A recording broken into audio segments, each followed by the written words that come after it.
राख्नलाई सुखले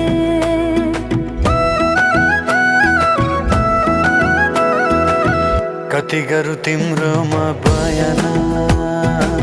गर्देऊ अब बेलैमा कल्याण कति गर्छौ